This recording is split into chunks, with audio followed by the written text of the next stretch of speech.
हमारे हिंदू धर्म में देव उठनी एकादशी व्रत का विशेष महत्व है। सभी एकादशियों में देव उठनी एकादशी व्रत का विशेष महत्व होता है। इस दिन भगवान विष्णु और माता तुलसी की पूजा की जाती है। आपको बता दें कि देव उठनी एकादशी को ही देव प्रबोधिनी एकादशी व्रत भी कहा जाता है।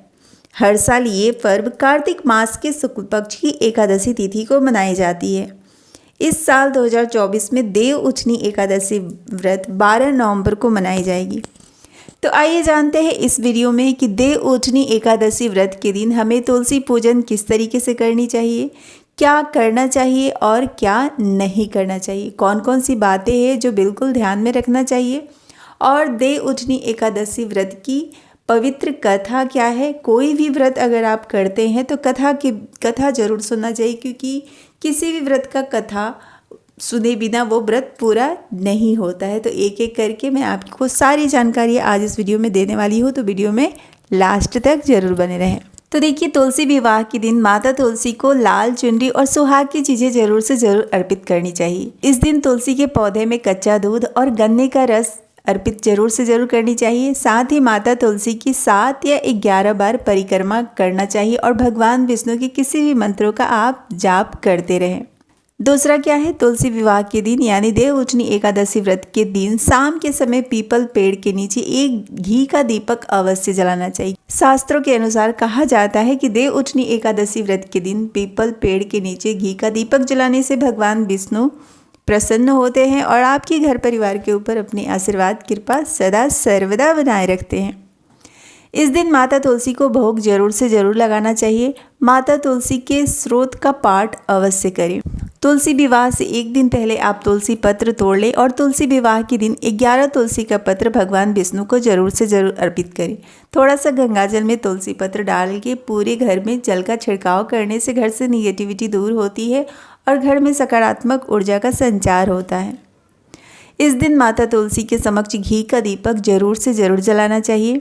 माता तुलसी को जितना हो सके आप श्रृंगार की चीज़ें चढ़ाएं और माता तुलसी को अच्छे से श्रृंगार अवश्य करें। ऐसा करने से आपका सौभाग्य सदा सर्वदा बना रहता है और आपके घर में सुख समृद्धि सदैव बनी रहती है। तुलसी विवाह के दिन देव उठनी एकादशी व्रत के दिन दान अवश्य करना चाहिए। गरीबों की मदद करने से माता अन्नपूर्णा प्रसन्न होती है, क्योंकि ये साल का सबसे बड़ा एकादशी व्रत होता है। अब चलिए जानते हैं कि इस दिन आपको क्या नहीं करना चाहिए। देखिए, देव उठनी एकादशी व्रत के दिन कभी भी आपको तुलसी पत्र नहीं तोड़ने चाहिए। तुलसी पत्र आप एक दिन पहले तोड़ करके रख सकते हैं। दूसरा, इस दिन आपको तुलसी में जल अर्पित नहीं करना चाहिए, क्योंकि माता तुलसी इस दिन भगवान विष्णु के लिए निर्जला व्रत करती है। आपके जल चढ़ाने से माता तुलसी का व्रत खंडित हो सकता है, इसलिए ऐसी गलतियाँ बिल्कुल भी ना करें। तीसरा, देव उठनी एकादशी व्रत के दिन अपने मुख से किसी को भी भला बुरा नहीं कहना चाहिए और देव उठनी एकादशी व्रत के दिन चावल नहीं बनाना चाहिए। इस बात का बिल्कुल ख्याल रखें। अब चलिए जानते हैं देव उठनी एकादशी व्रत की पवित्र कथा। धार्मिक मान्यताओं के अनुसार एक समय भगवान नारायण से लक्ष्मी जी ने पूछा, हे नाथ, आप या तो दिन रात जागा करते हैं या फिर जब सोते हैं तो लाखों करोड़ों वर्ष तक सो जाते हैं, जिस कारण आपके सोने से समस्त चराचर का नाश हो जाता है। इसलिए आप ऐसा करें कि नियम से प्रतिवर्ष निद्रा लिया करें। इससे मुझे भी कुछ समय के लिए आराम मिल जाएगा। लक्ष्मी जी की बात सुनकर नारायण भगवान मुस्कुराने लगे और बोले, देवी, तुमने तो ये बात ठीक कही है। मेरे जागने से सब देवों और ख़ास करके तुमको बहुत ही ज़्यादा कष्ट होता है। तुम्हें मेरे कारण जरा भी समय नहीं मिल पाता है। अतः तुम्हारे कथन अनुसार आज से मैं प्रतिवर्ष 4 महीने के लिए वर्षा ऋतु में शयन किया करूँगा। उस समय तुमको और देवगणों को अवकाश मिल जाएगा। मेरी यह निद्रा अल्प निद्रा कहलाएगी। मेरी यह अल्प निद्रा मेरे भक्तों के लिए परम मंगलकारी होगी। अतः इस दौरान जो भक्त मेरे शयन की भावना कर मेरी सेवा करेंगे और मेरे शयन और उत्थान के उत्सव को आनंद पूर्वक मनाएंगे, उनके घर में मैं तुम्हारे साथ निवास करूंगा। देवउठनी एकादशी की एक अन्य पौराणिक कथा के अनुसार प्राचीन काल में एक राज्य ऐसा था जहां एकादशी के दिन राजा से लेकर प्रजा और यहाँ तक कि पशु तक अन्न ग्रहण नहीं करते थे और ना ही उस दिन कोई अन्न बेचा जाता था। एक बार की बात है, भगवान विष्णु ने उस राज्य के राजा की परीक्षा लेने के लिए एक सुंदरी का रूप धारण किया और वो सड़क किनारे बैठ गए। जब राजा वहां से गुजरे तो उन्होंने उस सुंदरी से सड़क पर ऐसे बैठे रहने का कारण पूछा। सुंदरी ने बताया कि उसका इस दुनिया में कोई नहीं है। राजा उसके रूप को देखकर पूरी तरह मोहित हो गए और उसे रानी बनाकर महल चलने के लिए कहा। सुंदरी ने राजा की बात स्वीकार कर ली, लेकिन साथ में उसने एक शर्त भी रखी कि राजा को अपने पूरे राज्य का अधिकार उसे सौंपना होगा और वो जो बोलेगी, खाने में जो बनाएगी वही खाना होगा। राजा ने बड़ी ही आसानी से उसकी शर्त मान ली।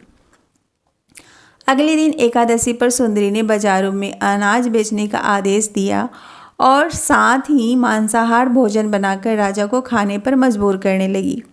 राजा ने इस चीज़ का विरोध करते हुए कहा कि आज एकादशी है, मैं इस दिन व्रत रखता हूँ और सिर्फ फलाहार ही ग्रहण करता हूँ। इस पर रानी ने राजा को अपनी शर्त याद दिलाई और कहा कि अगर वो आज के दिन मांस मदिरा का सेवन नहीं करेंगे तो वे बड़े राजकुमार का सिर काट देगी।